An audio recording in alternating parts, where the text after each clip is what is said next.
It's time for Trench Talk, where Joe Rogan meets underground metal and heavy music. I'm your host, Flight of Icarus with MetalTrenches.com. As always, please do subscribe if you haven't already. You can listen to this podcast on iTunes, CastBox, YouTube, and BitChute. And regardless of which of those platforms you're subscribing to, I also recommend subscribing to the YouTube channel because there are other videos you can find there outside of this podcast that you will not find anywhere else. Also, please do consider contributing to our Patreon and follow us on social media, or better yet, sign up for our mailing list. All of those links down in the description.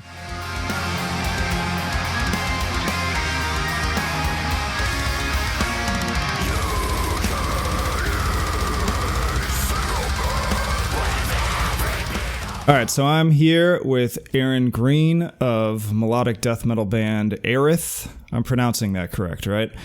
Yes, you are. Yeah.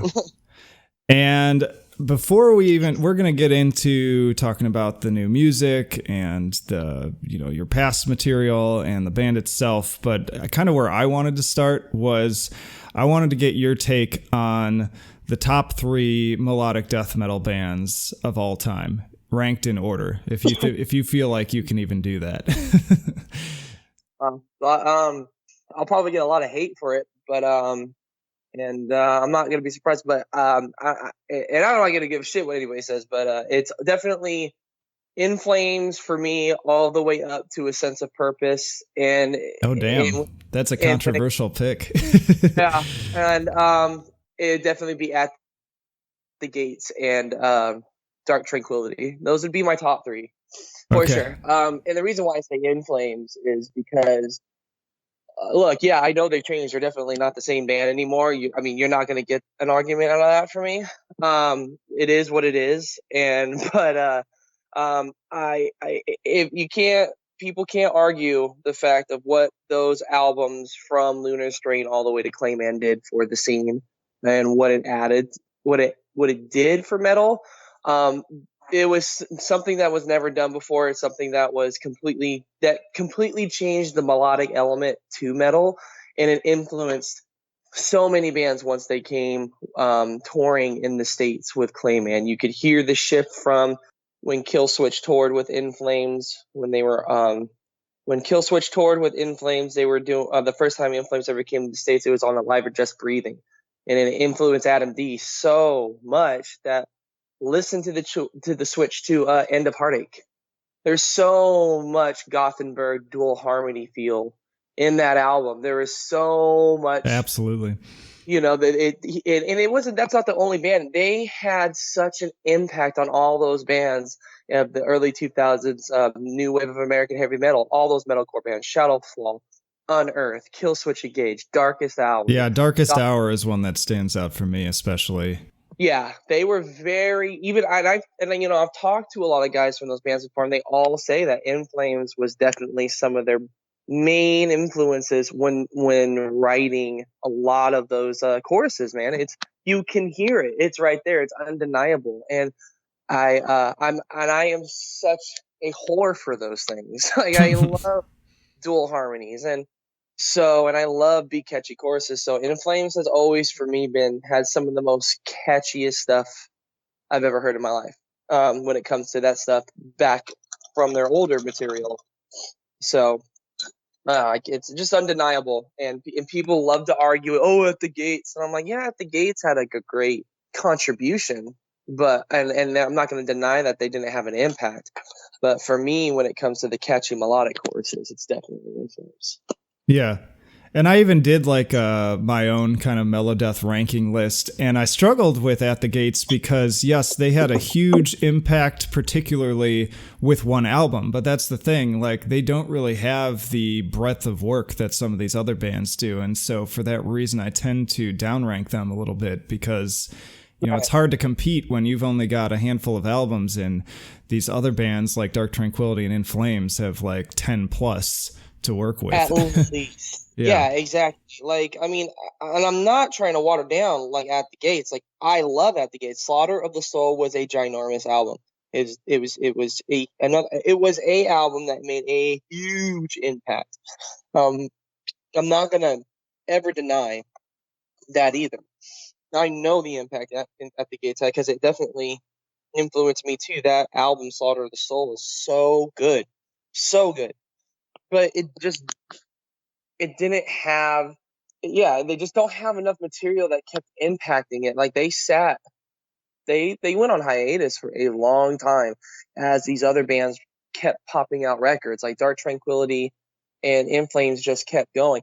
And I mean, I'm definitely leaving out a lot of other melodic death metal bands. Like one of my other favorite all times that definitely impacted me was Night Rage, and they get slept on pretty hard. And Yeah, I that's a love, more obscure pick for sure. yeah, yeah, for sure. I mean, a newborn disease is a like me and Ken would just have that record on replay forever. They got slept on so hard, and people don't even know Gus G played in that band for like their first two albums, and oh my god, dude, those albums were so hard. It was so good.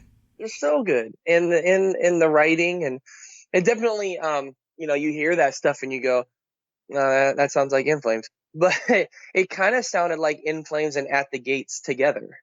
It had that really raspy vocal style that Thomas has, with that old school kind of 1-2 blast beat, really fast, really thrashy.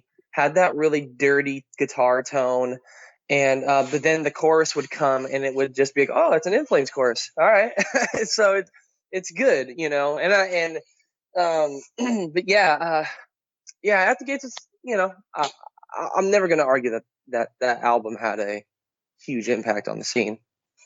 Yeah, no doubt. And I'm always interested talking about In Flames because I feel like myself and the people I grew up around occupy an interesting space in terms of that fandom, because we jumped in kind of late, like kind of around Soundtrack to Your Escape, which is still probably my favorite album from them. And I know for like the old school fans, like that was already sort of a turning point where people were starting to be like, oh, these guys are going more commercial and this sucks. But I'm also not a fan of the newer stuff, and I sort of became like those guys when basically everything after Come Clarity, because I actually really like Soundtrack to Your Escape. I like Come Clarity. Like Cloud Connected was the first song I heard from them, so like that is like one of my all-time favorite songs. But then I kind of look at myself and I'm like, who am I to really shit on their newer stuff? Because to other people who have been listening to them since the Jester race, like I'm a total poser too. So it's really all relative, I suppose. Yeah, I mean, you kind of hit it on the nail. I mean, you know, how I first heard In Flames was, like I said, I grew up with Ken, and who is, one of the main songwriters, who is the main songwriter for Aerith, and I've known him since sixth grade, and back he's the reason why I even got into metal. So all credit to him for all that, and his dad. And one day his dad came home to them and was just like, "Yo, I think he was listening to some like internet radio thing at the time in like the early 2000s, and they just popped on." And he was like, "What the fuck?" And he came home, and then I remember, I think we were in junior high at the time. He's like, "Dude, you got to hear this band." And I'm like, "Who is it?" Because at the time I was just like a sponge for metal, and I think they had just released Soundtrack to Your Escape, and we just dove into that band, found any album we could, buy them any music, and we just fell in love with it. So I mean, it's so hard because I don't want to talk shit. I don't want to sound bitter and old, but like, yeah, that new material is completely. It's not In Flames. It's not the nuance and the nostalgia and the feeling you get when you heard it. The choruses just aren't as strong, and it just sounds very generic. You've heard it all before in other bands, and the guitar tones it's gone so digital. It Yeah. just doesn't sound. Yeah. There's not as many layers anymore.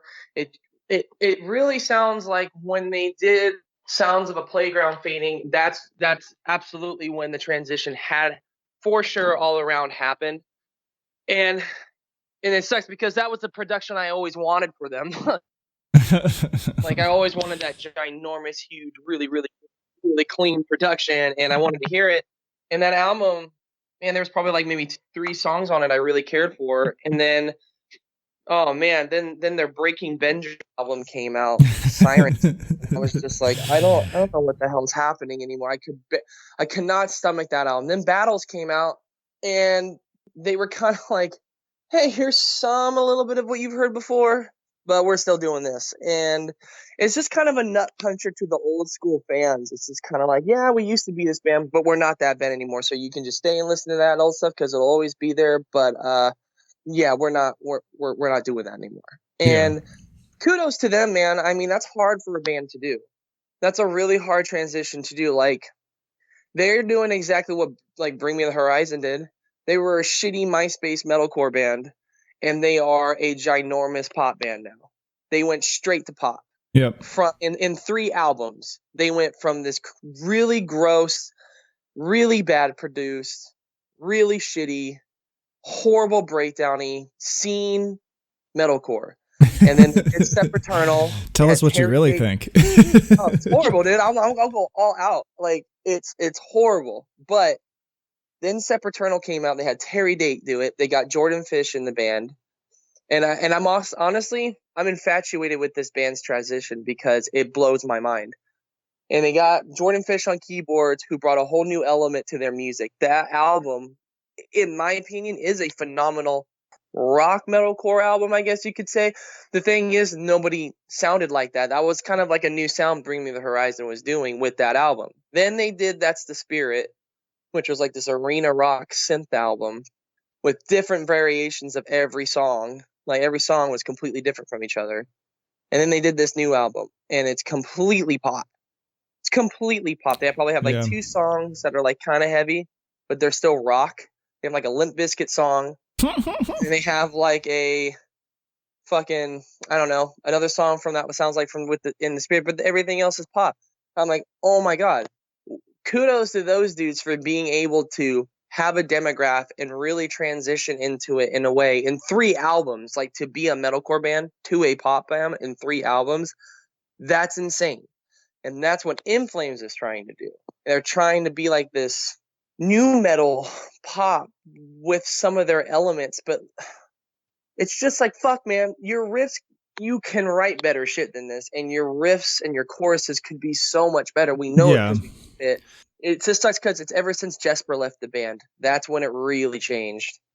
Yeah, and that's what it comes down to for me too, is not so much necessarily the change of style, because I can think of plenty other bands I still enjoy now that definitely have changed quite a bit, but if you don't do it well, if you're not writing good songs, then that's the problem. Like, it's not really about like, oh, you don't sound like you used to. It's more so you don't sound good. To me, that's the bottom line. Man. I mean, Opeth, yeah. Like perfect example of a band that transitioned, and in the middle of their transition, people are like, the fuck is this? Give me some Deliverance shit. Like, let me fucking hear your vocals, dude. Let me hear that shit, Michael. Let me fucking hear you do it. And they just, those guys grew up on 70s rock, dude. That's what they want to do. And they still sound like them, but it took a minute for people to grow. But here's the thing. Their music is awesome. It's good music. I can't say, even though I do like the older stuff better, that what they're doing now isn't good. Heritage. Right. I respect the shit out of it. Yeah.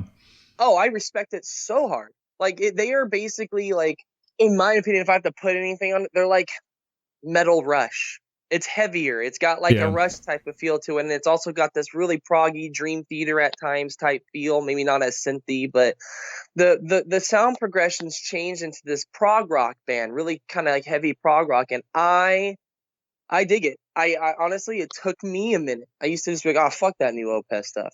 So as I got older, I was like, man, I'm going to listen to stuff I don't like, and I'm going to see. And I'm like, why was I sleeping on this? Like, as long as the music's good, it doesn't matter. And as long as it doesn't sound like they're trying too hard. And that's what it sounds like for In Flames. It just sounds like they're trying too hard. And not only has the music changed, but like the image of the band changed too. It's just like, it's like 2 old guys and 4 young dudes. Like, it doesn't make any sense to me. It's like, okay, so now it's just Anders and Bjorn, and all these metalcore guys from other bands all around him. It's Yeah. weird. And It's super weird. I don't like the look. It looks weird. yeah, and I hate to crap on them too hard, but as you're talking, the word desperate comes to mind. And that's like a really harsh word, but it just seems to fit here. Like there's just this air of, like you're saying, it feels like they're trying too hard, plus they're not really succeeding, and that just stinks of desperation. And Well, it's the thing is, yeah. and they're huge in Gothenburg. Sorry to interrupt you. No, I just they're still big over there. It's just old school fans, man. It's just not.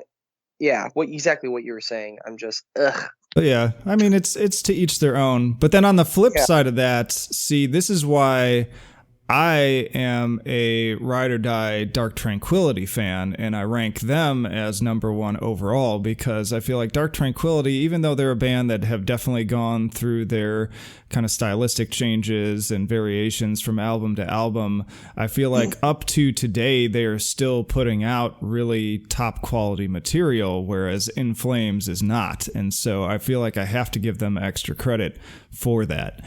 But that's just my personal opinion. No, I mean, I can't lie. I mean, the truth is, I kind of slept on Dark Tranquillity for a minute, for a while. It took me a minute to really get into them. I remember I heard Gallery, and I was like, "Oh, that's a cool album," but I never really got any further with them. It was always either In Flames, At the Gates, or Night Rage, or Omnium Gatherum, and bands of that caliber. And and then once I really started listening to them, I don't know, maybe it started like really kind of like once In Flames started diving in, and I hadn't like really given melodic death metal a listen for a minute. I was like, man, I never really like listened to a lot of Dark Tranquillity. I'm gonna give it a shot. And I had heard songs like singles and like music videos of different albums, but I can't. It kind of sucks to admit, but yeah, I did sleep on them. But their last album, Atoma, like I Yeah. think that's how you pronounce it. That was an amazing album. I really could not get enough of that album. And oh man, what was that album? I'm actually looking at my CDs right now and trying to see if I even can remember what the other name of that album was. But I really liked it too. It had that focus shift on it, and damn, I'm totally brain farting on it. But I have that album, and I really like that album too. They have a lot of good material that's still reminiscent to what they were and who they are. And you can hear that they changed it a bit through like production and more keyboards, and the choruses have changed. And, you know, uh, they have really kept true to their style. And I agree with you. I feel like they're one of the few still keeping that old school, and their old school fans, and bringing in a new element for newer fans, and they're doing it very well. Yeah. And I can't. It's hard to, and it's hard for me to say because let's make it clear. I don't want it to come across like I'm talking shit about In Flames, but a part of me is bitter about it Right. because Well, and it's not they, like you hate them, because clearly your band takes a lot of influence from In Flames. Like that was the one that leapt out to me the most when I first listened to your previous material. yes, it's a huge that style in general. I guess you can call it the In Flamesy style because you could definitely listen to old Dark Tranquillity, old At the Gates, and In Flames, and they all did sound different. And In Flames had more of a lighter, happier, more dark sound when Dark Tranquillity was a little bit more darker tone, and At the Gates was more thrashier, a little bit more on the death metal side. And In Flames was kind of death metal, but they really stuck to that very folky, acoustic, very folky style of writing. I think it's Resin. I mean, it's very that song Resin from Calling. It's like very folky kind of Yeah. sounding, like, and they have those, and they were kind of like the folky melodic death metal kind of feel, and they had more of the Iron Maiden type melodic feel because Jesper, when he first started In Flames, his whole thing was like, I want to take Iron Maiden harmonies and put it in death metal. And that's exactly what I hear when I hear Colony and Horacle in those first albums. I hear Maiden. Like I can hear perfectly, like, oh man, if you wanted to, Maiden could have like wrote that song, sped it up faster. Like I could totally hear if they had that kind of structure writing. I hear it all the time and I'm always fascinated with how Jesper did that. It's what it really is for me is it's just you wrote stuff that was so inspirational. It changed so much, but then you guys just took the name and took the music and we're just like, well, we still have a fan base. The name band is known. Fuck getting a new name. Jesper's gone. Daniel's gone. Peter's gone. Fuck all that. Still me and Bjorn. Bjorn's been writing most of the music, and that's the other reason because Bjorn used to be the drummer. He was a drummer on Horacle and Colony. Then he went on guitar, and that's when they got Daniel. And you can hear on Clayman when Bjorn's songwriting, he started contributing on the guitar, the guitar and riff writing with Jesper. And then you can hear when he had way more input right at Root to Remain. That's when we all started hearing a complete different transition from now. Then when Jesper left after A Sense of Purpose and then Sounds of a Playground fading, it was all Bjorn. That's when it was really starting to transition because Bjorn's a different type of songwriter and he comes from a different type of like background in music than Jesper did. Like he listened to metal and stuff, but man, he was always about that 80s and 70s stuff too, like the cheesy stuff. And so he likes that stuff. And I mean, I part of me likes some of that stuff too, but it really just, they took the name, they took the band, and they took, well, people are going to like what we're about to do, but they'll either follow us or whatever, but there will be a fan base to follow us. And there was. It's just a nut puncher to us old school fans who really influenced by what they had previously done. It's just like, fuck, man, they kind of like piss on their old albums and their old fans in a way. It's just like, yeah, we know you want to hear these songs, but we don't care.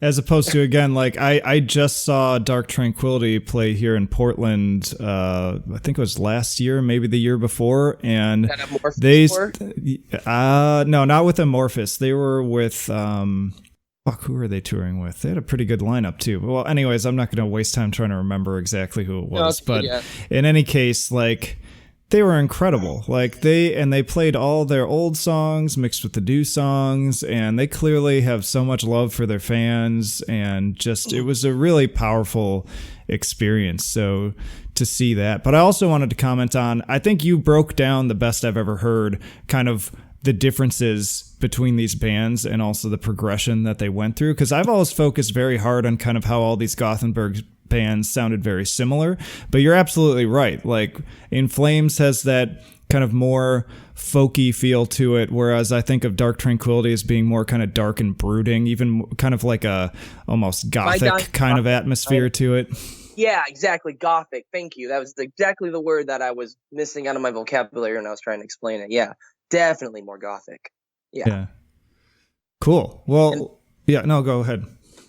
Oh yeah, and then at the gates, just very thrashy. Has that like Slayer type drums behind it. That kata, like when you hear Blinded by Fear. Yeah, I think that's the name of this. I'm totally brain farting on the song right now. After my jog, I'm just like, wow. But like you hear that song, and it's just like, oh yeah, dude, you can totally hear that like Dave Lombardo. That kind of like very thrashy. It's just like, yeah, okay. And I hear that on Slaughter of the Soul everywhere. So it's that more thrashier, more death metal, more and then more of that like HM2 distortion sound from like the old school death metal side of things. Yeah, that dirty, raunchy, just like kind of flubby kind of distortion, just kind of old school, really distorted. Like not clean at all. It's just like just turn it up to 11 and just bam, dude. Yeah. So that's what I like about that too, because they were old school like that. So, funny for quick story. I'm being friends with Ken. I've become very, very good friends with the guys in Aborted, and the vocalist Sven of Aborted. I've become really good friends with him, and he was telling me he saw In Flames' very first show because he's from Belgium, and I think at some point he was living in Sweden or something like that. Anyways, In Flames was playing a this is way back in the day, their first show in a backyard at like a house show, and they were dog shit. It's like, dude, they were so bad. They were horrible. You could not. There were times where you could hear the guitar and they were way too loud. You couldn't hear vocals. And there were times when they turned down, the drums were too loud, still couldn't hear vocals. Then they turned vocals up, and it was just like feedback like crazy. Like, he's like, dude, they had no idea what they were doing up there. Got to start somewhere. Oh yeah, you got to start somewhere.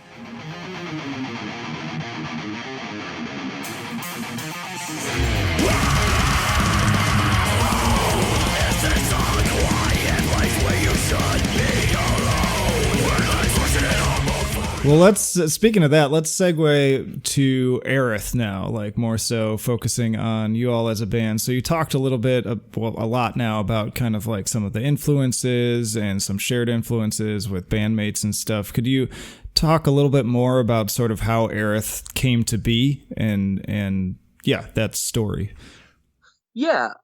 So, like I've said, Ken, who is the drummer of Aborted, is like pretty much family. He's like my second brother, and again, would not be in this kind of music or have any type of love for it if it wasn't for him and his family.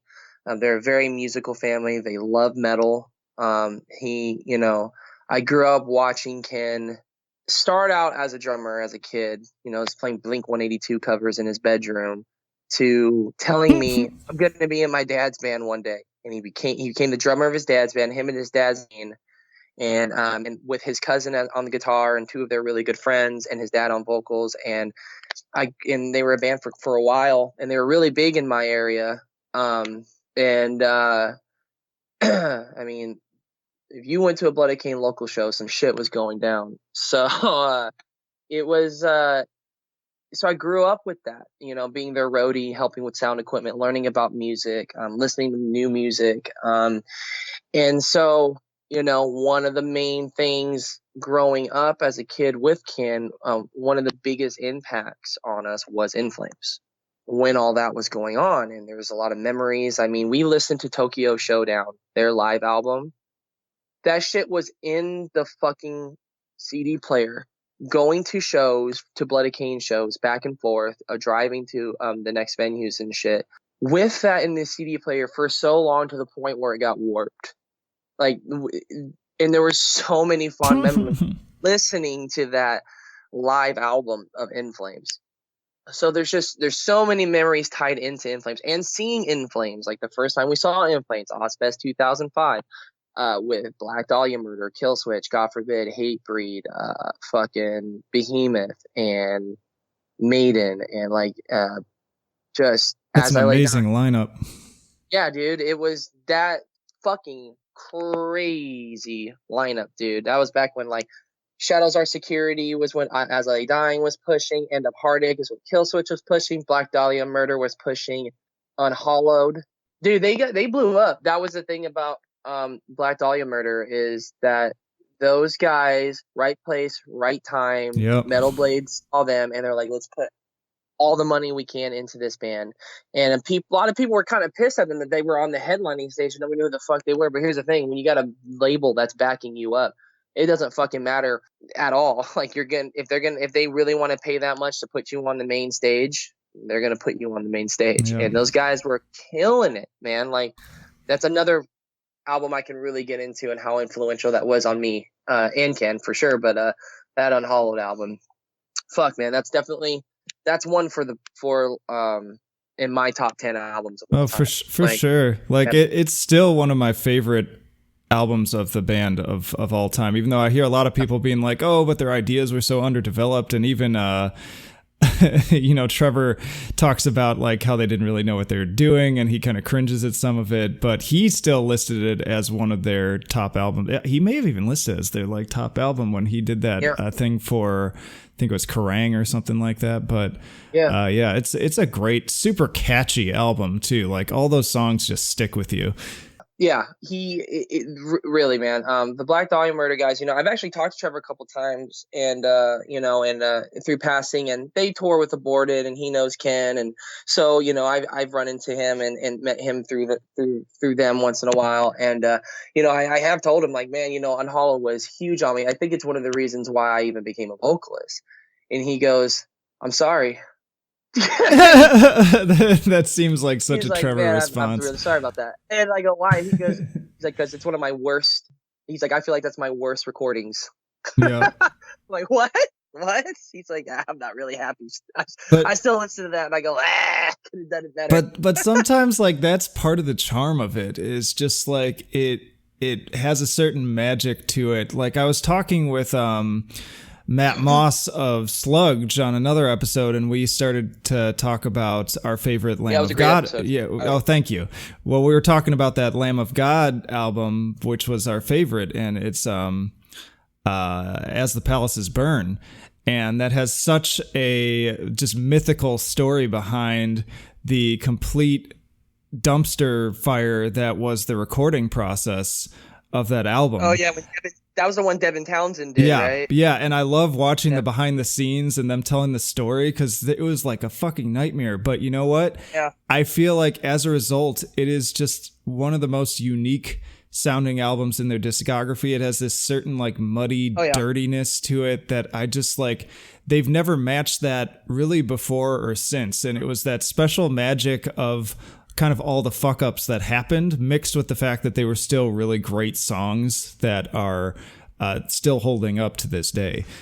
Yeah, that album and Ashes of the Wake, like for me, those two albums, sorry, those albums are they'll never touch those two albums ever again. Like that was, I saw them when they came to Chico here playing at a really small venue, and it was Sounds of the Underground came here, and it was Lamb of God opening, God Forbid, Shadows Fall, Killswitch Engage headlining. Nobody knew who the fuck Lamb of God was. Nobody knew who they were. It's so crazy to even think of that being a thing that's possible. Because like now even people who don't listen to metal often know who Lamb of God is. Oh yeah. That was when it was becoming really commercial. Like Killswitch was on fucking Resident Evil soundtrack to Freddy versus Jason. and what then, a time. Sounds of the Underground tour, which was like bands like My Chemical Romance and The Used with Killswitch Engage and Lamb of God. Like what? There was like so much crazy variety that were throwing out there on people, and it became so commercialized, and like it was a really cool, interesting time. It really was. Like underground music was getting super noticed. It was, and a lot of it, what had to do, was with that melodic element. And a lot of people sleep on how much In Flames impacted that. A lot of people, for a lot of those big bands that were getting to that status. Like it's crazy. It still boggles my mind. I never hear anybody give In Flames the credit due for the impact they had on the States. And I'm not saying it's just them. I mean, there is definitely more people who influence other, but certain bands I know for sure by either talking with them or hearing it in the grapevine or just hearing in their songwriting, I'm like, oh, that's In Flames. Yeah, for sure. That's totally Flames. But yeah, back to your back to your I kind of question. sidetracked you, but that's all right. I like the sidetracks. But go ahead. No, you're good. You're good. I didn't want to get too sidetracked, so we didn't lose our spot. Okay, yeah. So growing up, listening to that In Flames stuff, going on the road, just built so many memories, and it built a nostalgia to that. So in time, Ken got very busy. He ended up being in Abysmal Dawn, subbing in for them for drums. And then he ended up, what was his favorite band at the time, Abigail Williams. He ended up, being their bass player, and then ended up being their drummer. And so he was touring constantly, and then he ended up in Aborted. So I always wanted to do projects with him, but this guy's always busy. We just couldn't ever make it happen. And so I think it was 2016, we finally made time. Oh, actually, what it was is he had a lot of vacation time coming up. So he had like months and months and months off. They were taking a long break. And it was around, 2016. And we were just chilling, watching wrestling or UFC or whatever we normally do at his house. And I was just like, man, I've really always wanted to do a project with you, and I've really always wanted to do something fun with you musically. We've just never been able to do it. And you down? He goes, yeah, dude, sure, let's do it. And we talked about what kind of style we wanted to do, and I go, dude, you can write that Gothenburg, that really catchy In Flame stuff. You're so good at it. Like I want to do that style, but let's change it up. Like, let's add more modern feel to it.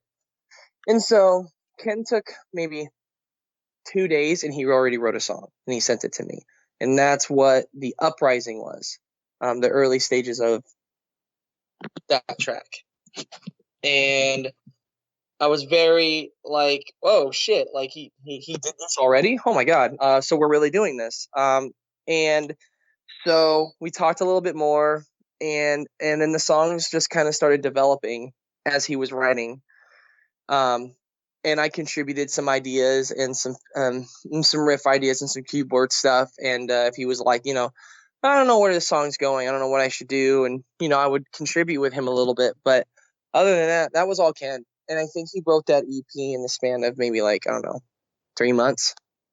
I think the hardest part for us was figuring out what exactly we were going to do for production. And so I think the hardest thing was production. We were wondering, how are we going to record this album? First thing was I made very crucial was, there's going to be no programmed drums here. We're not doing that. Like, you're that good of a drummer.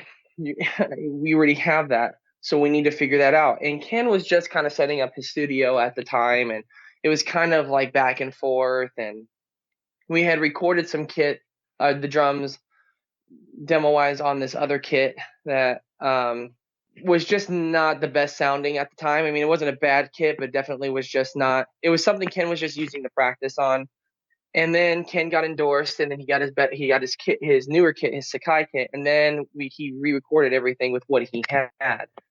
And so we were kind of worried, well, is it going to sound good? Is everything okay? And then we got a hold of Mike Delmecco, not Mike, sorry. Oh my goodness. Chris Delmecco, sorry, of Orpheus Omega, a melodic death metal band from Australia, who I had been a fan of, and I followed on Instagram and Facebook, and he had a studio. And when I found out he produced my favorite Orpheus Omega album, I was like, hey man, I have an idea. Let's have this guy mix and master it. Let's record it here at your house and give him the stems, and he will mix and master it.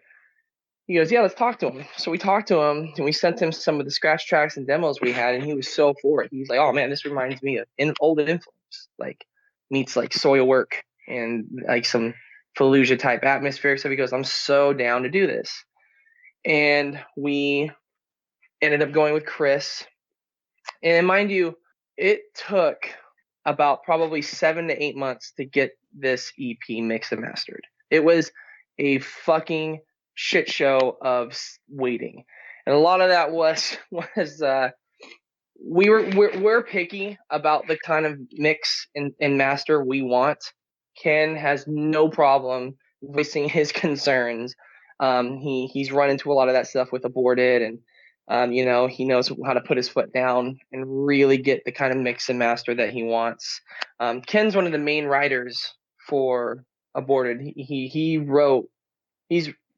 guitar wise written most of the material for Aborted, the last 4 albums. So he knows what he wants when he writes a song. He's hearing the production and the ideas in his head, so he knows what he wants, and so do I through him. And so I'm too nice. Ken, and it's not that Ken's not nice, he just knows when to put his foot down, like, okay, this needs more of this and this and this. And that's something you really want. Like, I really appreciate people who are kind of no nonsense like that. And whenever I hear stories of like great albums and hear from bands when they talk about like their favorite producers, it's usually not the like nice guy who's like, oh, this sounds great, yeah, let's just keep going. It's usually the guy who like sometimes has to be the asshole and be like, no, man, this sucks. This is garbage. Move this over here. Nobody's going to like this. Like, they're not doing it to be mean. And I think some people do get butthurt by that. But I'm like, dude, if you want to put out your best shit, then it's worth hearing people out when they have negative things to say so that you can make it better. And that's what they want ultimately, is they want you to succeed. And sometimes not just in musicianship, but just across the board. Like that's a big part of my job too. Like even in my career with counseling is constantly like telling other counselors like, hey, this is good, but this kind of sucks. You need to work on this. Like, you need to do better with this thing. Like, I have to, bring those messages. Otherwise, people just stagnate and they don't improve. Right. Exactly. No, 100%. And it's not that we're dicks, Ken's not being like, dude, this is complete garbage. Move that shit. It's not like he's being Dave Mustaine about anything.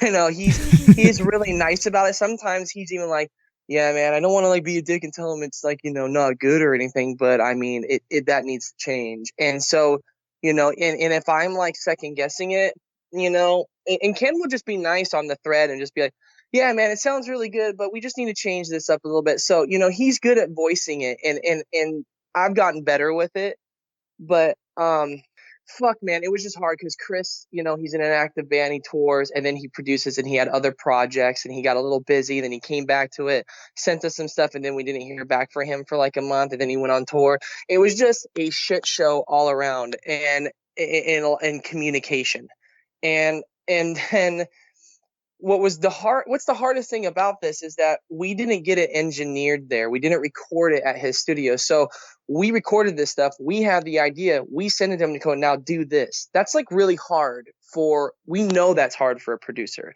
That's not really the most ideal way. You should record it there, write it there, get the ideas down, write the notes down for mixing and mastering, and then they mix and master it. That's pretty ideal. But to just like write something, be like, this is my idea, this is what we have, this is what we're going for, this is where we want, here, here's all our note points. Do that. Like that's real. It's like that's hard, man. That's not easy. And we know we didn't really make it too easy for him in the fact that we were changing our minds on stuff with notes when he would send us new mixes and shit. And test mix and everything. And so, and kudos to him for just being a trooper. But yeah, man, I mean, there was miscommunication on his part, and we just didn't. We all could have done better.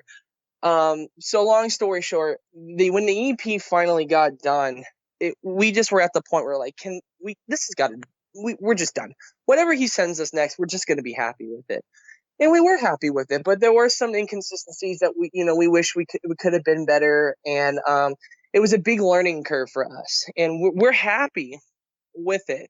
But there's just some things that we hear, that there's certain things that could have been done better on our part and on the mixing part. But Chris really so that EP wouldn't be what it is if it wasn't for Chris. Yeah. Like it's as much his EP as it is ours.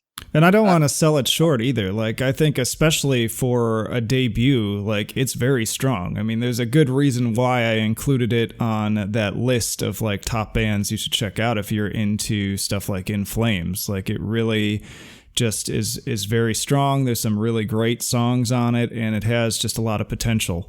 Thank you so much, man. Yeah, I did actually, I saw that video, and I was very like, whoa, dude.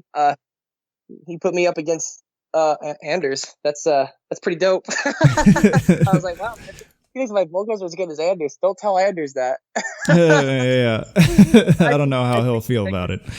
No, that's one of the biggest compliments, because most of my main influence and style that I put into Aerith is very based around the influence of Anders' old mapping and kind of like what he did, and I'm kind of making it my own in a lot of ways, and mixing some of my Trevor influence in there and some other vocalists I derive influence from, and trying to make it my own, trying to like take different styles of influence I have and do different things. So yeah, man, that meant a lot. Thank you. Yeah, and I You know, mentioned too, like I hear some kind of soil work, maybe vocal influence on there as well. And yeah, it's not it brings together a lot. It brings up a feeling of nostalgia, but also like there is, like you said, kind of you're trying to put a modern twist on it too. So it hits all the right notes in that way. Like I feel like I'm back listening to those old albums, but it also doesn't just feel like a cover band retreading the same old shit. yeah, we were just trying to do something that was a style of metal at a time that was very of a time that was nostalgic of that style. We wanted to do that, make it our own and kind of modernize it in our own way. But what we really wanted to do with this album Production Rise was we didn't want it to sound too cut and paste and produced and quantized and just very digital. We wanted it to have that raw, dirty, kind of messy, loose, kind of old school feel, like Horacle and Colony and Slaughter of the Soul and Gallery and all those old, like that old school production. But we did kind of want to clean it up a bit. And I felt like we captured that. And when we told Chris that, he absolutely understood that. And if he hears this, Chris, you did exactly what we wanted on that fact. Like he made it sound, because we don't know if we're ever going to do shows. I very much doubt, if it was, it'd have to be a very special occasion. But what we wanted to do was, if these songs were to sound, how would they sound live? How can we try and make this come across almost like a live feel? And literally those songs on that EP for me sound like that's how they would sound live. And one of my goals was to not make the vocal sound so consistent every time. I wanted to change it up a little bit in certain areas and certain choruses. So when it came to like a chorus coming up, Ken would be like, okay, I could just cut and paste what you did before and just put in that section because it's going to repeat, right? I go, no, let me record it. Because I don't want it to be exactly the same as it was before. That's because, cool. if I, whenever I perform live or you ever see a performer live, they don't kind of do it. There are some bands that do it exactly on album and they're solid and blah, blah, blah. But there's some other bands that do it differently. Instead of it being a high, it'll be a low. And instead of it being low, it'll be high or a mid, So I kept the same things there, but I do something a little different in the back, like with a dubbing or with a phrasing that if it was the same phrase. So there's little differences in there, but I really wanted it to have like kind of like a live inconsistency too. And so vocal wise, that's what I really stride for, because the music needs to be on point, but vocals can be kind of a little different. So that was my goal. And I felt like Chris captured that. He knew what we were going for and he did it. And so I felt like we got a twist between like a live, raw, old school type of production with this kind of like clean, modernized, kind of up to date version of that, if some of those albums were to come out today. Well, I think it was worthwhile taking that approach. It gives it a different kind of texture.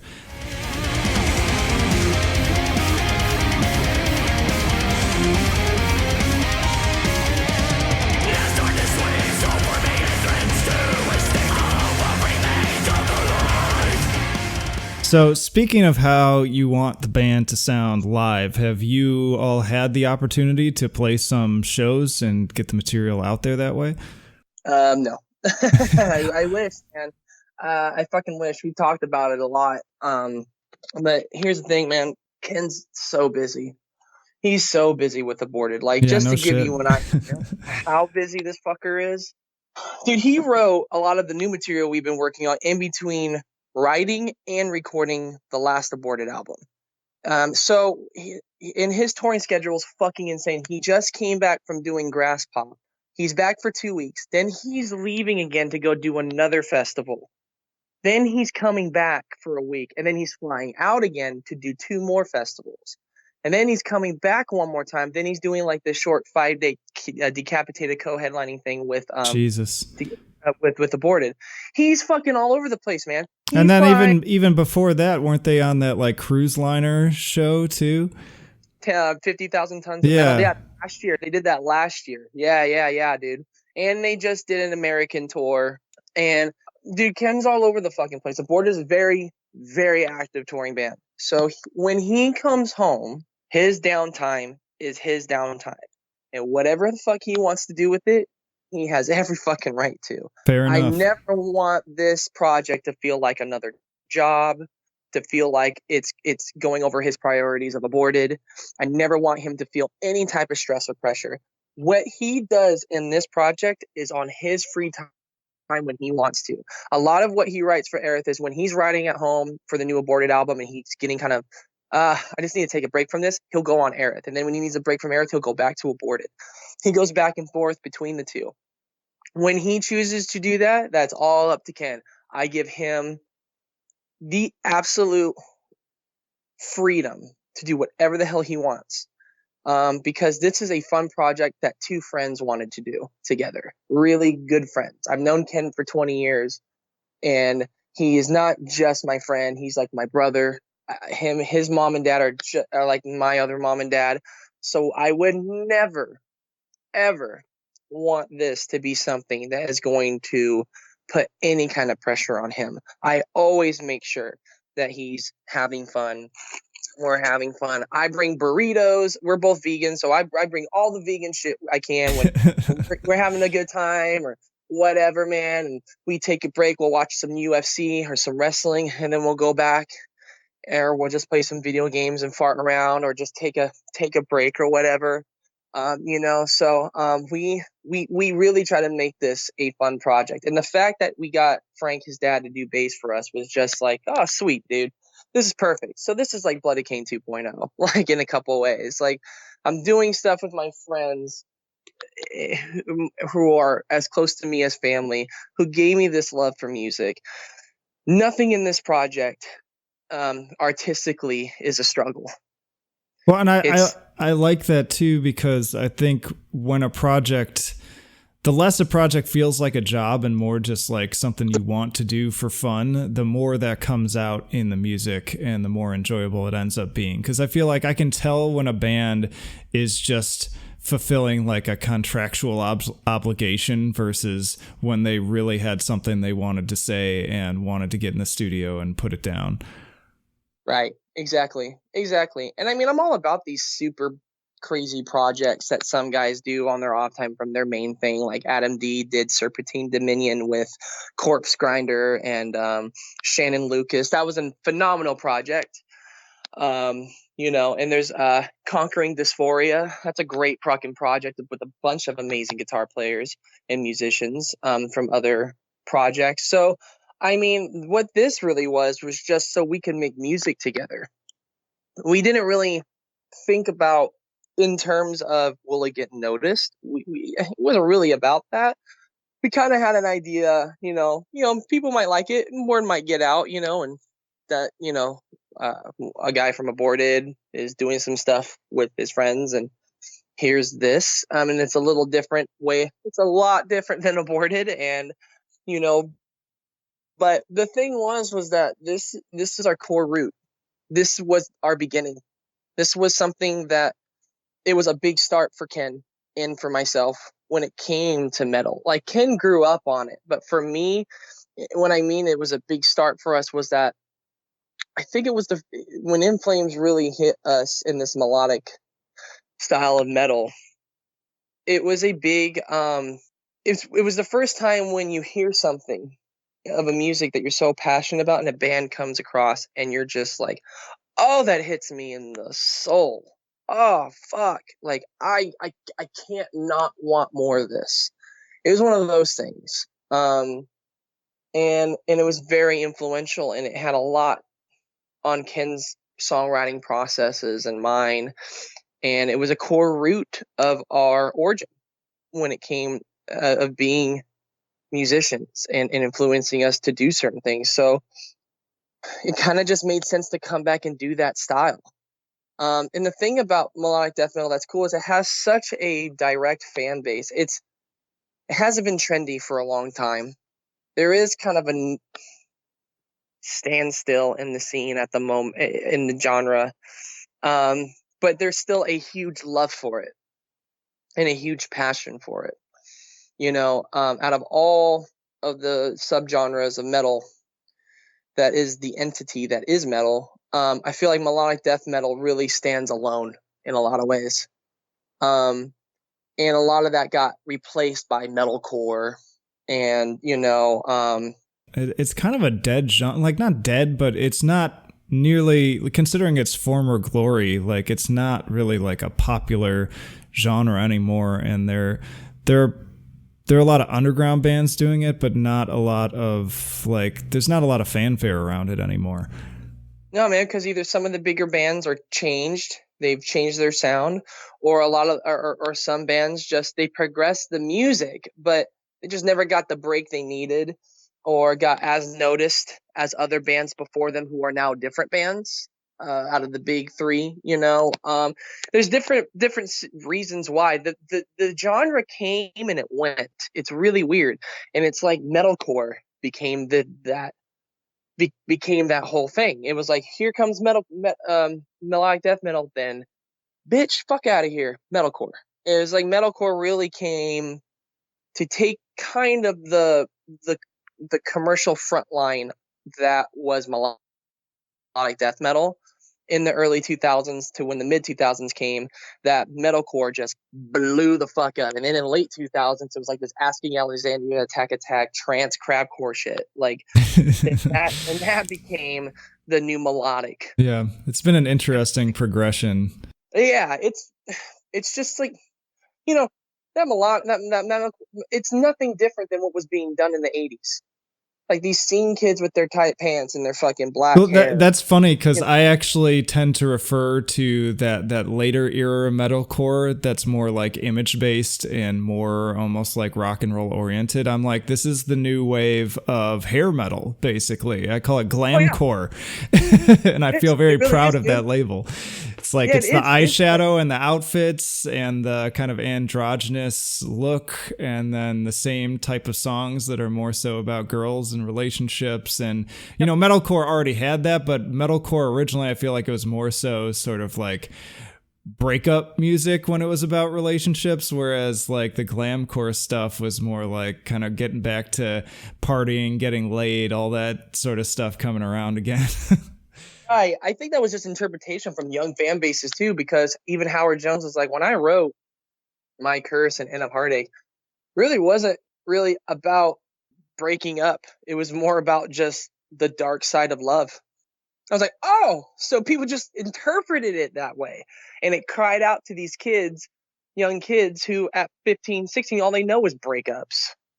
So that's their interpretation of the words, but behind the scenes of that, what Howard really meant was like this, it's a dark side of love. We've all felt it, that could be, interpreted in many different ways, and it's interpreted how it is. But he goes, I know where I'm coming from. But that's the thing about music, about lyrics, about myself, is that it can be interpreted anyway by the listener. But kids then, that's what they were going through, and still today, that's how they filter it out through their experiences. And when they hear that, that's what the music sounds and means to them in the words. So yeah, man, you put a Black Veil Brides promo picture side by side to a Motley Crue, I'm gonna be like, that's the fucking same cell. I've done it before. In fact, I did a meme that may have been exactly that. Funny. Yeah. Interestingly enough. Selling pitch. Yeah. It's the same selling pitch. It's image with not that great of songwriting, but that's not what matters. It's the attitude, it's the look. It's literally modern 80s commercializing music, rock music in that way, like they did in the 80s. It's the exact same fucking thing. And it was no different with bands like Asking Alexandria and Falling in Reverse and Escape the Fate. I was like, dude, this is all, they're bringing back that that image from the 80s. They're just bringing it to right now, and I'm not a fan of it. I didn't like it. It takes away from the music. It takes away from the heart of what music is. But you know what? But in a way, I can respect the business side of it. Yeah, and I'm always careful to say too, like, I don't necessarily think there's anything wrong with it. I mean, back in the day, especially when I was younger, I used to really hate on it hard and be like, nobody should listen to this. This is garbage. This is trash. But I'm in a place now where I'm kind of like, hey, if that's what they want to do, like there is a smart business side to it. If they're happy doing it, then more power to them. It's just not for me. Yeah, dude, straight up. I 100% agree with you, and as I've gotten older, I become more open-minded and understanding, and at least be like, you know what, instead of hating on this, you know what, I can actually respect this. I respect what's going on here, because it's sad to admit, but it's true. Music is a business in some aspects, and that's a business, that's a sell.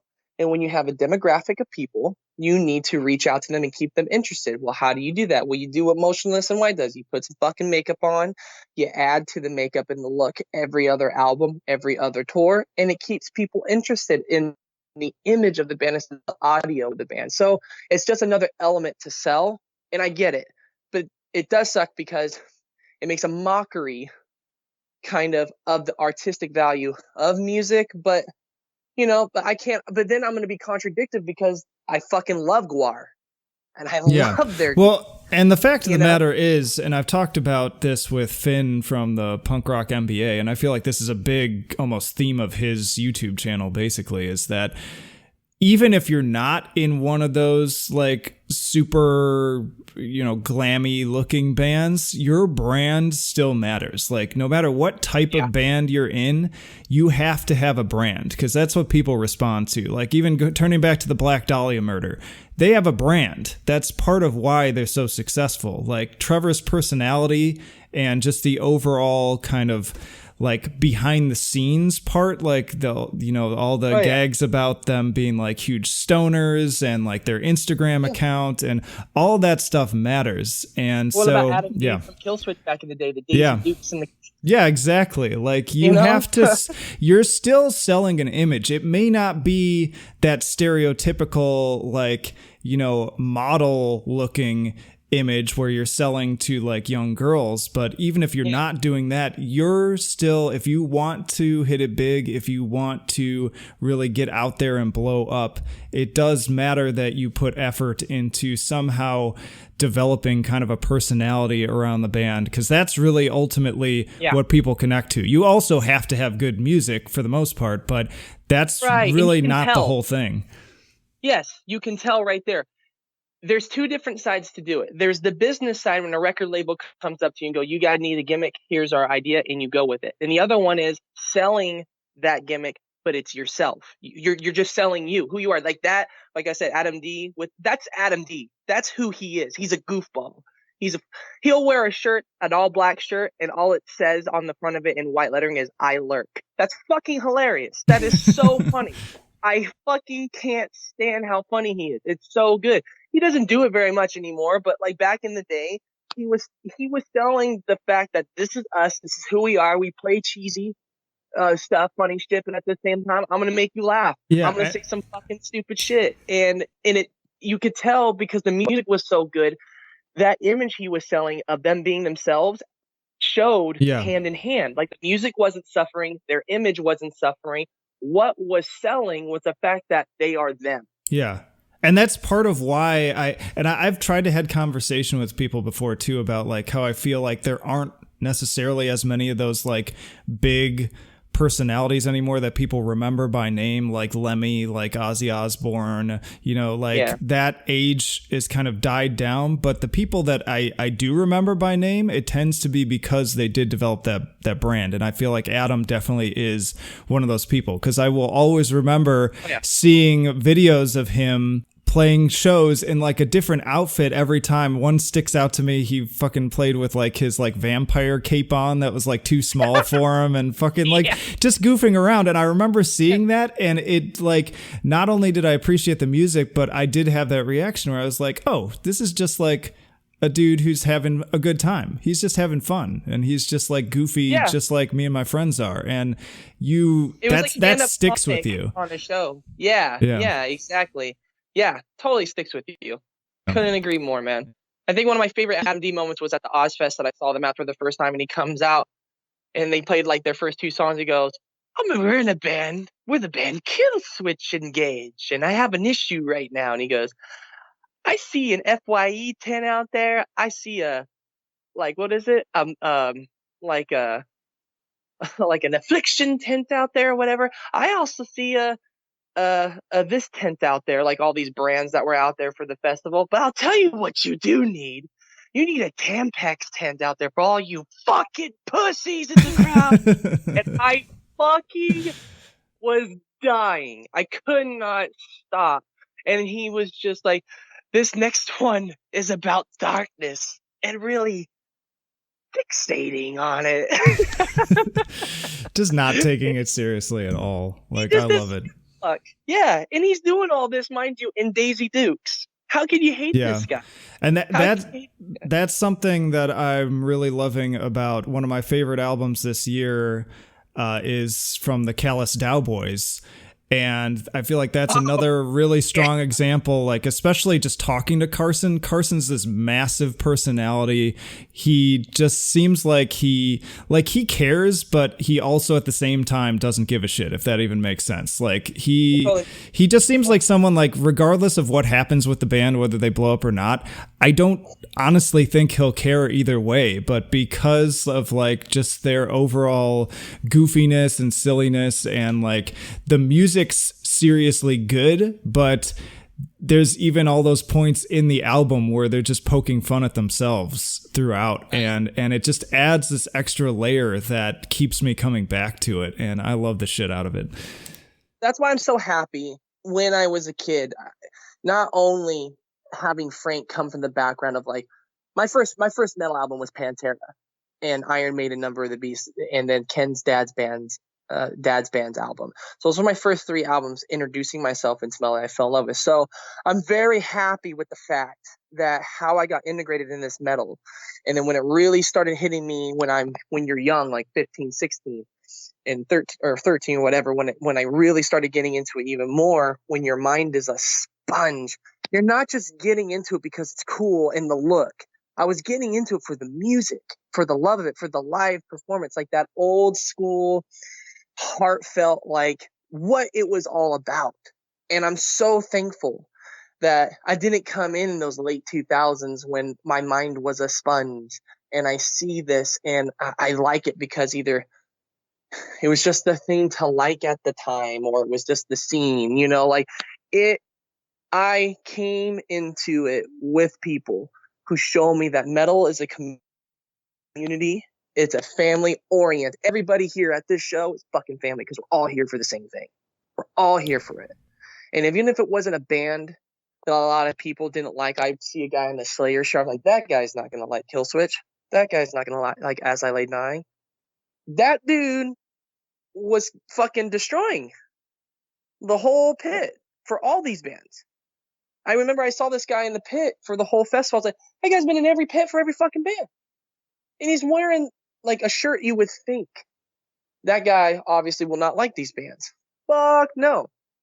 And that taught me like the cliche of like, Slayer fans or like Cannibal Corpse fans. They're so close-minded. Not all of them. Not all of them. You have your old school death metal fans who are like, fuck that shit. But you also have some that are really into it. And it really made me understand the variety of the fan base. Yeah. And that's something I feel so strongly about and try to really make Metal Trenches about in general. I've done some videos on this, talked about this on the podcast. Like, I want this to be a place that recreates and solidifies that feeling of coming together as opposed to tearing stuff apart. And like, I don't want to throw shade at other specific websites, but I feel like there are, areas out there where it does feel more so about that fracturing and, like, I mean, we definitely talk some shit on In Flames, but it's all out of love. Like, at the end of the day, like, we still have a strong passion for that band. And even anyone that I, say that I don't like, I feel very strongly that it's not a matter of, I don't think you should listen to them. It's just, they're not for me. And I want this to be a place where, people can come together even when they don't, like other things. I also want this podcast to be a place where, like, even if like an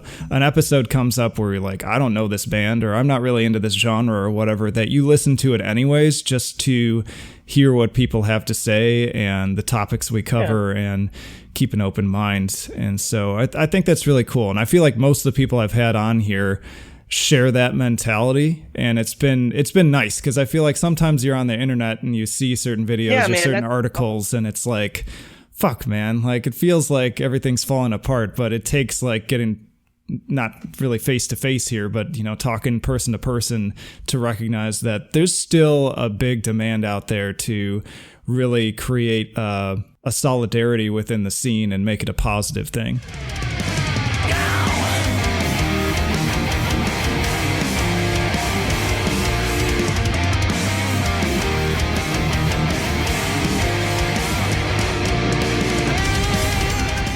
Yeah, I agree with you, man. It's just unfortunate that the element of social media for the metal community and media outlets has become very TMZ now. Now it's about, like, I was just talking to Ken about this last night when I was over at the house. I was like, what the fuck does this shit have to do with anything with music? This guy Vector who hit his wife, I'm like, the fuck does this have to do with anything? That's personal shit. But because she posted something about it, a video of him doing it online, now it's on all the outlets, so let's gang up on this guy. I'm like, you guys are no better. These big social media outlets and different media platforms, it's like you guys are doing nothing more different than TMZ would or fucking Fox and Friends. Like, this is bullshit. What does this have to do with the music? What exactly does it have to do? And funnily enough, too, after this episode airs, there will be another episode specifically talking about that with a fellow podcaster, and I'm excited to hear kind of the reaction to that. But I agree with you, and this is not. I want to be clear too that this is not us saying that like it's okay for like somebody to abuse his wife or girlfriend or whatever. It's really not about that. I think the point we're making is that it's really none of our business. Like it's not. And we're not there and we don't know all the details. So to me, it's like, I want that to be, I want her to absolutely step up and bring that to the court and bring that to the police or whatever and get her, her due diligence and justice and whatever. But at the end of the day, like, that's not my business. Like, it feels kind of weird. Like, I wouldn't want people all up in my stuff, like about things going on. And, it shouldn't stay a secret, but it also doesn't really need to be in the eyes and ears of every single person out there. There's different platforms meant for that. It's called the court system. It's called the police. It's called, there's reach out programs and phone numbers and shit. You can do that. But to do that, that doesn't just hurt the situation like that and put that out there. That's none of our business. What about the members of the band that had nothing to do with it? That just tainted them in a way. It's like that shit with Decapitated that went on. Holy shit. Like, holy shit. Not the only did they just say, hey, here's what happened. Here's the allegations. Let's wait and see what happens. Innocent until proven guilty. No. There was such a tear in that whole thing between two people. I'm like, people, here's the deal. These guys are in a fucked up situation. They're thousands of miles away from their fucking home. They're in prison for something. They've been incarcerated for something that they don't even know. We don't know what the fuck happened, and we just have no idea. So let's all just shut up and keep our mouths closed and wait for the details to come out as they come. But people are so ready to pull the trigger and do proving guilty and before innocent through social media justice. And I'm just like, guys, this is not music.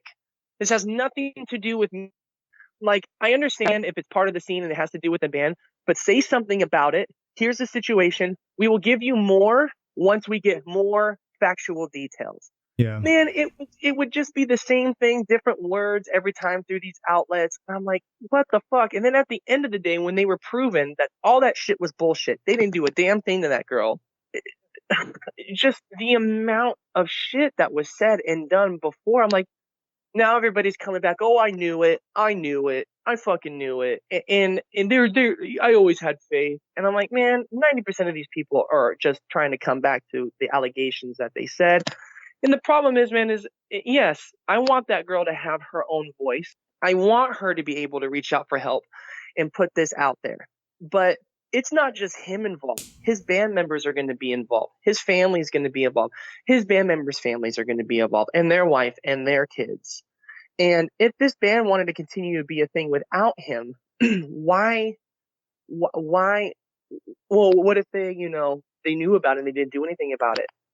Well, it's not really their business either. They may be his bandmates, but privacy out of the band and behind closed doors is privacy. Yeah. And people tend to be really good at keeping that stuff quiet. Like, I mean, and I don't want to go too far down this road just because, again, we're going to have a whole episode talking about this. But I mean, how many times have we heard like the neighbor of a serial killer be like, yeah, it just seemed like a normal guy. Like, I had no idea, never would have expected. Like, people are good at keeping things quiet when they don't want people to know. So I tend to not put any blame on the bandmates because there's a good chance that they had absolutely no idea, even when these things turn out to be real. But bottom line, like, I'm just not a fan of the court of public opinion.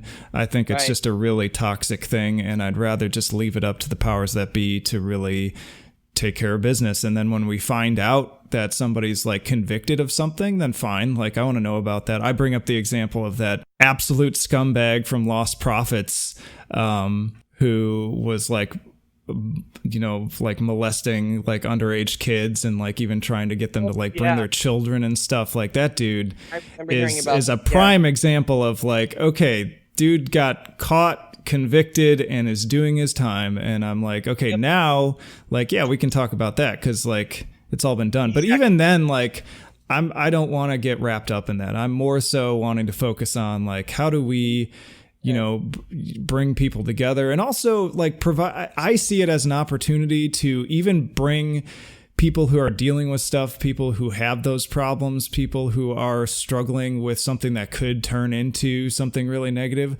like give them an opportunity to get into a group of people that are going to support them and help them so that they don't become that. And that tends to be a big protective factor. Like, that's something I work with on a daily basis, is how do we connect these at-risk people who could turn into, future criminals to a group of people that are going to show them the right way so that doesn't have to happen. Yeah, but in any case, no, that was said. Just leave it off. That was so well said. And, I do apologize to anybody if I sound kind of, opinionated or anything, but it's a hot topic right now. Yeah. It's a hot topic, man. It really is. And all I can really say is that, we have to separate these kind of issues from the music in some way, shape, or form, because it's creating a divide in the metal community, as it is in all around the world. You either left or right, you see it my way or don't, and it's happening in the metal community. And this is a family-oriented community, and if you would give your own family the benefit of the doubt, you need to do the same thing for these people who provide you the music and love that you've had. It's just you gotta give things time. You can't just fire the gun right away. So, but in my opinion, though, I'm just here for the music, and I'm here and I want to know more about the music. There's other outlets for that other stuff. Yeah, and it's also like, you can have your own opinion about it, but not everyone needs to hear that opinion. Like, I think that's a big part of it. Is like, you can choose to not support a band and not be okay with something that they supposedly did and whatever. Like, absolutely, that's what we do. But that doesn't need to be something that's shared far and wide via Twitter and Facebook and Instagram and everything. Like, have your opinion, and at the end of the day, it's not our job to make the final judgment call. Like, let the people who are qualified do that. Exactly. And it's just unfortunate that social media is making celebrities out of everybody, and everybody feels like their opinion needs to be heard by everybody. And then it's just the way this ego it's creating. It's just unfortunate, because it's like, this isn't the way to communicate. It's not really the best way to communicate. So it's unfortunate, and I even myself am guilty of it at times. But you know what? Yeah. Joe Well, can get you to work on that shit. yeah, man. That's what was a big inspiration behind me doing this. And to those listening too, the irony is not lost on me that I'm just some dude who is now spouting off my opinion via this podcast he created and shares via social media. So I'm not trying to throw rocks at glass houses. I fully recognize that, yes, I can be a part of this too. And yeah, we you know what? all have our issues. What impact it's going to have, what your platform's going to be about. You choose the standard and the moral behind your platform. And I have to say, what you're doing is a beautiful thing, man. It's hard to find outlets where it's about keeping the connection and the nostalgia of the heart of why you're doing this, which is metal. Yeah, I try to, and that could be anything else from anybody else's platform. But and I'm just completely, no, go ahead, man. I'm completely anti-exclusionary. Like, that's the thing. I don't try to exclude anyone. Like, I will share and include anyone and anything regardless of who they are and what their positions are on things. Like, I've definitely shared plenty of bands that have a completely different like ideology than mine, whether it be religious or political or whatever. Like, to me, it's just, I want this to be really focused on, I do talk about these topics, but I don't talk about them as a means to say I'm casting this group of people out. I'm talking about it as a means of, ultimately, at the end of the day, like, I don't want this to be a reason to cast anyone out. I want to bring more people in. I want to, make this the church of metal, where we're just all like here to have a good time and influence each other in a positive way, hopefully.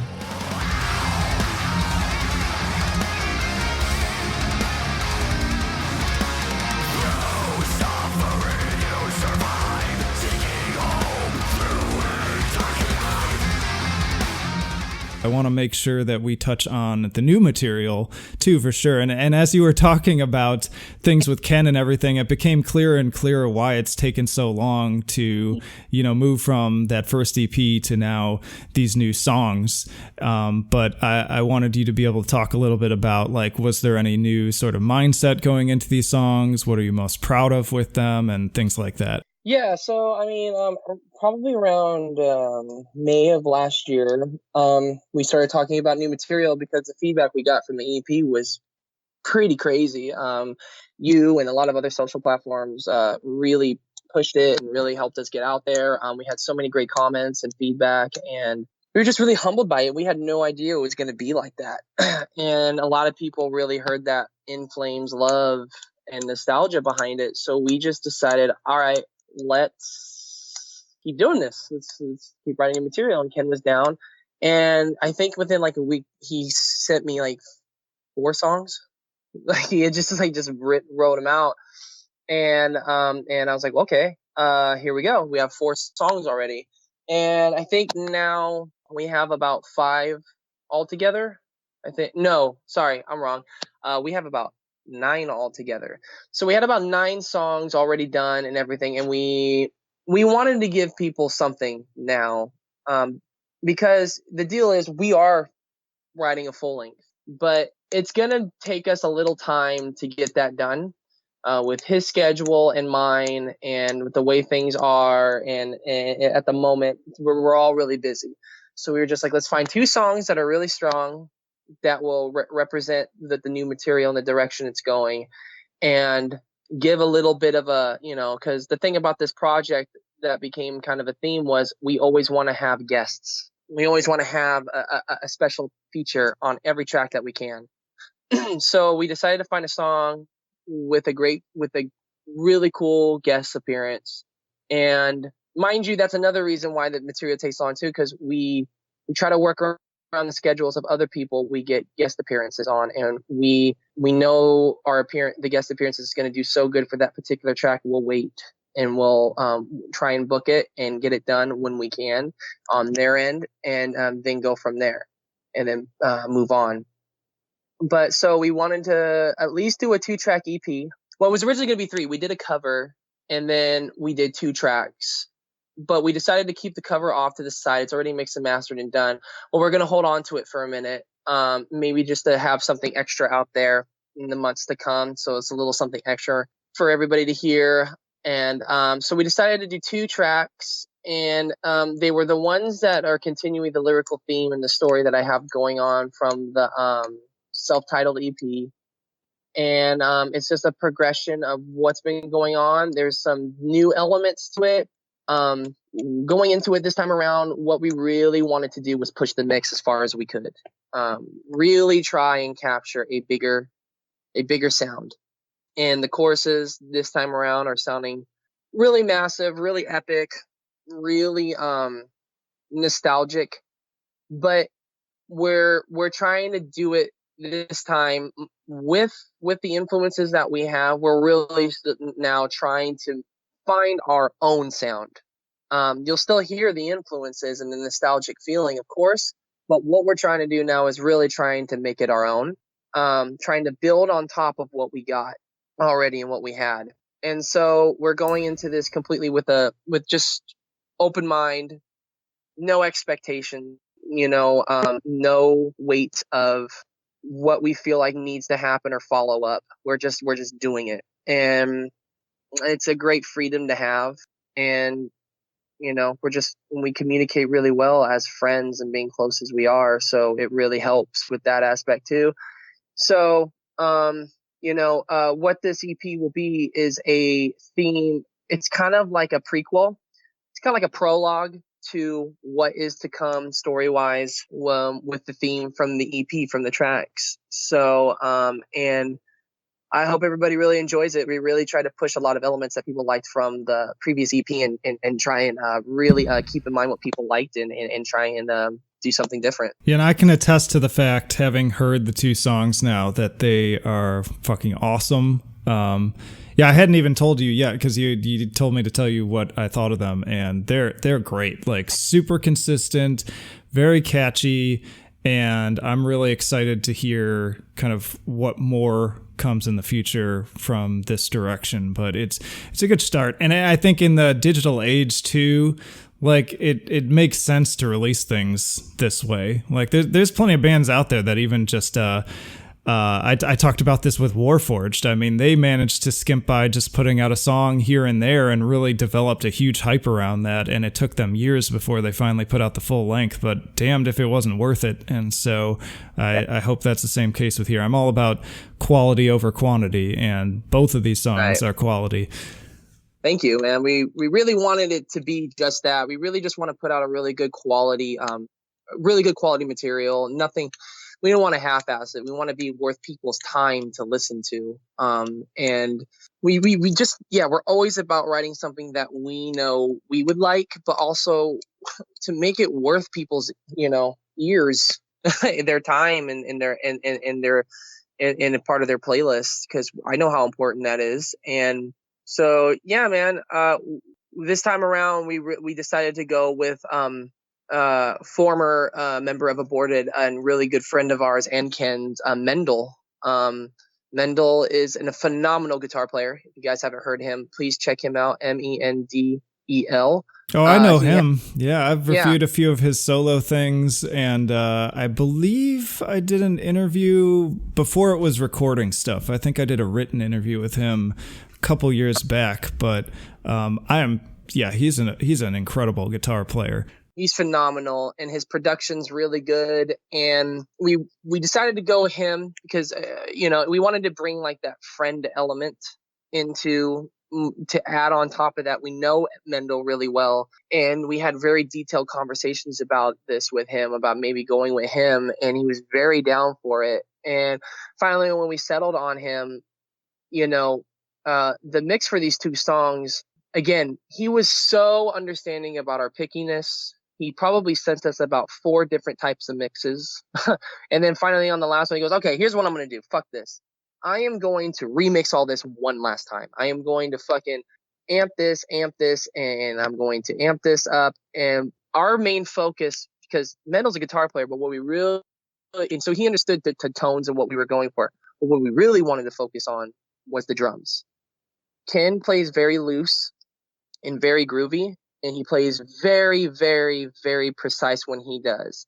So we really wanted to capture every acoustic of everything that he's doing on this album, cymbal-wise, tom-wise, footwork wise, everything. And Mendel did exactly that. It took a few tries on all our parts to really tone down, working on and homing down the levels of this.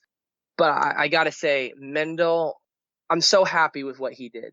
He should be proud of it too. He even said he thinks it's some of his best work. And I'm, through trial and error, because Mendel, particularly mixes his stuff in a certain way, and we really we wanted him to be happy with what was going on, but we also wanted to push him out of his norm. And so he was so open to that, which was so humbling and so awesome, because some people are just like, no, I'm doing it my way. This is what I'm doing. I think this is better this way. He was so open to it. And he was also so good at giving us some feedback too about, I think that's a good idea, but here's the problem with that. So the communication was perfect. It was everything it needed to be. And I think we got a very, very good product. And I got to say, I don't think this will be the last time we'll be working with Mendel. I think we'll very closely in the future. This Mendel brought a very, very awesome element to this new material. And if it wasn't for him, these new songs would not come out the way that they have.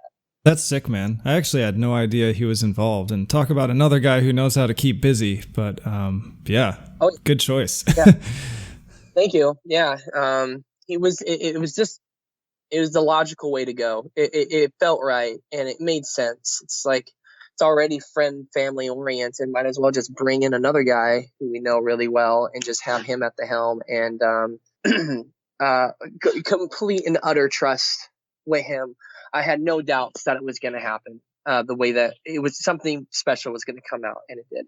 And I'm very happy with it.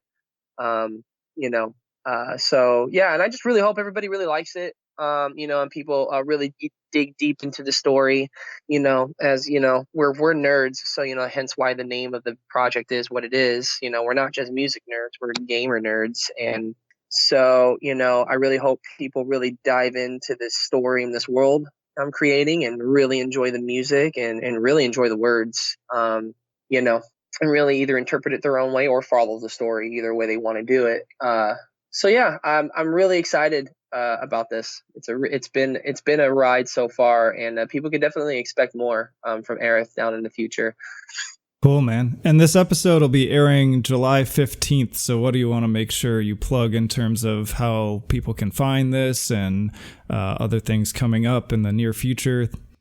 So I will announce for you guys that the release date for, if you don't know by now, which it will be announced tomorrow, our time, which it will be out on the 31st of July. And you can find it on our Bandcamp. Find Aerith on Bandcamp, Spotify, iTunes, all Amazon, all platforms. You'll be able to find the new EP and our previous release. And thank you for all the support. I mean, the only reason why buy it. The only reason why we did this at all was just because you guys were really happy with the previous material, and any money we make from this music goes straight back into the project. So it speeds up the process a lot quicker too in terms of financial. So if you guys have a few bucks to spare, if you guys want something, help support us, and we'll put more ideas in the merch and music and keep doing the artwork that everybody loves. And we'll keep putting out a quality product for you guys and keep trying to build up and remain true to that nostalgic old Gothenburg feel that we all know and love. And if you don't like it, blame In Flames. There you go. When in doubt, blame Anders. Blame In Flames. Blame Anders, blame Bjorn, blame everybody. But again, God. I just do want to say, though, I still love that band. They're amazing dudes. No hate to them. I'm happy for their success. I'm really happy. I always do try and find something of the new material I like. And, just take it easy on them, guys, for fuck's sake. Honestly, and for all the hate, it doesn't seem to be really hurting them financially. So I think they'll be just fine. Dude, they have their own festival, so Well, I always like to ask anyone I have on here this question too before we close out. What is another underground metal band that you feel like deserves a lot more attention than they're getting right now? That's a good one, man.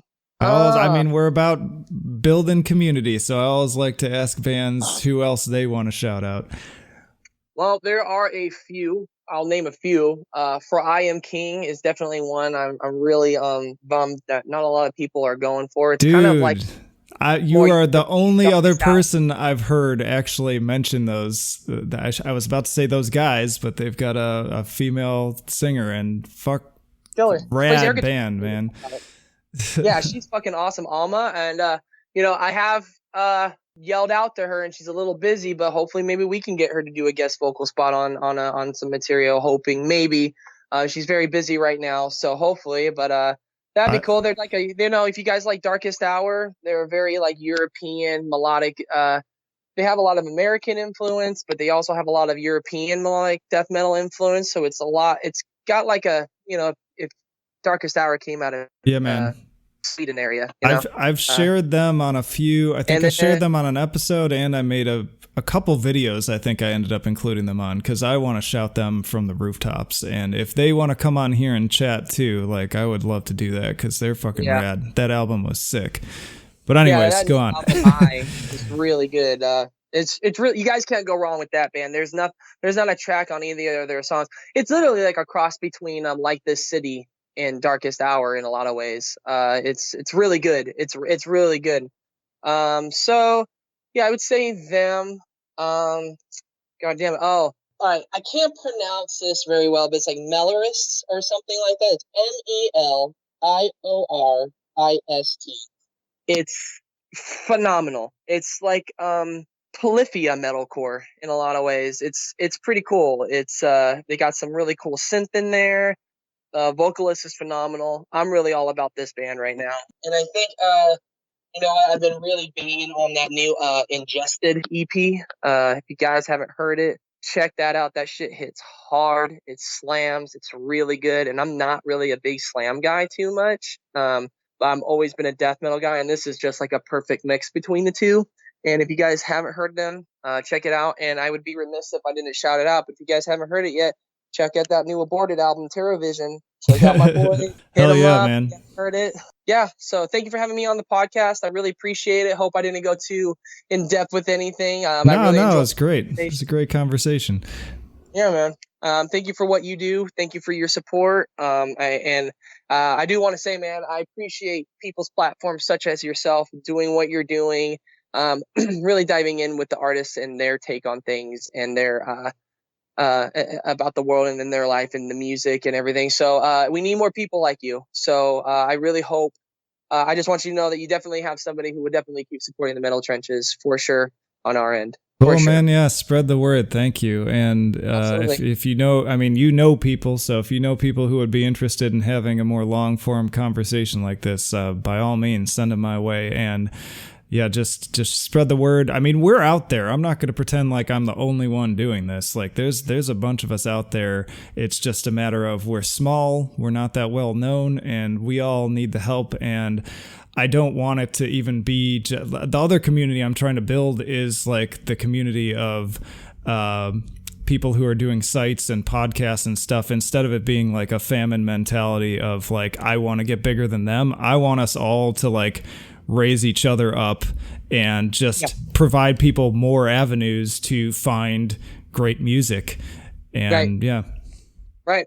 And I love that. And I love these small podcasts right now. And I hope they get bigger because it's podcasts like this that have a very like Joe Rogan-esque type feel. Like you and my buddy Monty, who has his podcast, Casting Metal. You guys do such a great job and have such an awesome take on how to podcast. I was just like, man, it's very cool to just talk around different subjects and not just stick to a core platform of everything. So it's very cool, and I appreciate that about you. And thank you so much for doing what you do, especially on your free time, on your off time. It's a sacrifice all on its own, and it takes time. And time's the most precious thing you have in this world because we don't get much of it.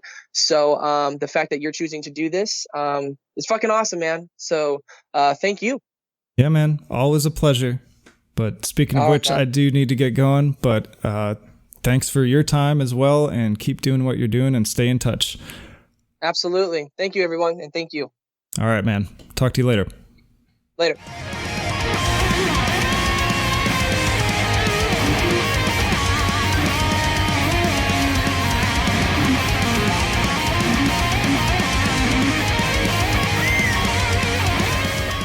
And that'll do it for this episode of Trench Talk. Hope you enjoyed it. Another fun episode. Always fun to just sit down with people and shoot the shit. But as always, please do, again, subscribe if you haven't. Please spread the word. Help us grow. Hit up our Patreon for financial support if you keep feeling like you're finding added value in this and it's worth it. Think of us as like that monthly magazine that you used to get to your door. But yeah, and also follow us on social media, sign up for the mailing list. The links for all of that are down in the description. I will also have links for Aerith, and I'll try to remember to link the bands that they shouted out as well, although sometimes I forget to do that. There's a lot of things to remember as I'm putting these episodes together, so forgive me if I don't. In any case, though, that will do it for now. This is Flight of Icarus signing off. I will see you in the trenches.